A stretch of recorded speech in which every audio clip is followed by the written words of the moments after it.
of the EFF. 2015, sihambile saya eLimpopo to launch the EFF Students Command. When we came back, the country did a whole 180.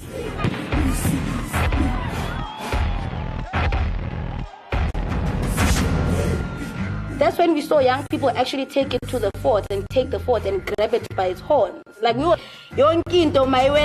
let's start everything from scratch.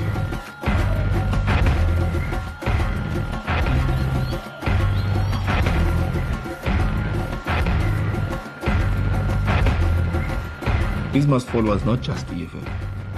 It had other activists from other political parties.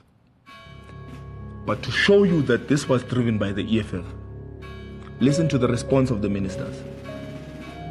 Blade Nzimande in particular. Students must fall, counter-revolution. You know, these are people who are Trotskyists. You know, he speaks all sorts of ills. If the students don't accept this, we'll start our own movement. Students must fall.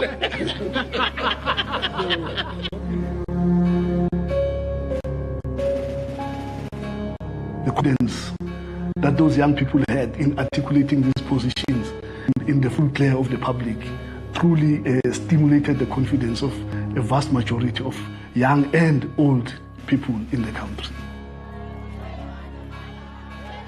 There was a fee increment. We responded to it. We as the EFF said, we're not going to protest by day, we're going to protest throughout until fees have fallen. And as we did, we then had to escalate, and hence Fees Must Fall.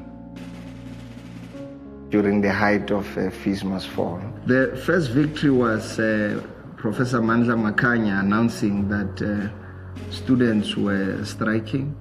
An amount of 160 million will be availed.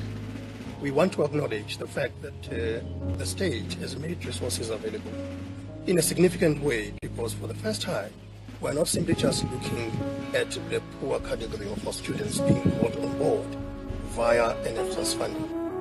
That was the first victory as a student activist. We knew it's in the pocket. The state is responsible for all of us. The state is responsible for our peace and security. The state is responsible for our health. The state is responsible for our education. I've seen many law graduates, but they can't fight for themselves on many issues affecting them or their families. But with activism, it gives you an added advantage, because when necessary, because of the politics, you are able to use a calculated aggression. Being part of that EFF, it makes me very proud leader. Personally, we used to help students on the queues. I became a president. I can't speak about me being president and speaking on press conferences and speaking about Sizofunda. I speak about an ordinary ground force fighter, someone that they will call and say, we are here in Matadiele, our child have passed so well, we need help.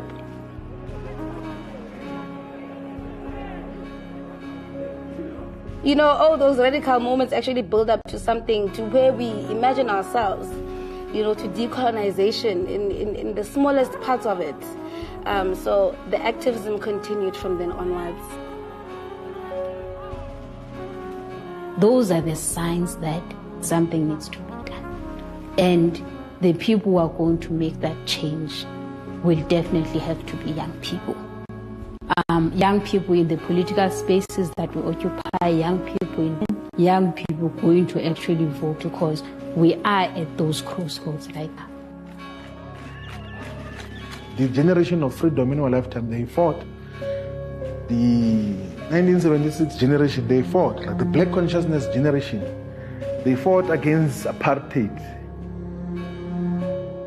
It's like one day, black youth in the universities started taking a different intellectual direction, and that accounted for 76, and the people exploded out of them.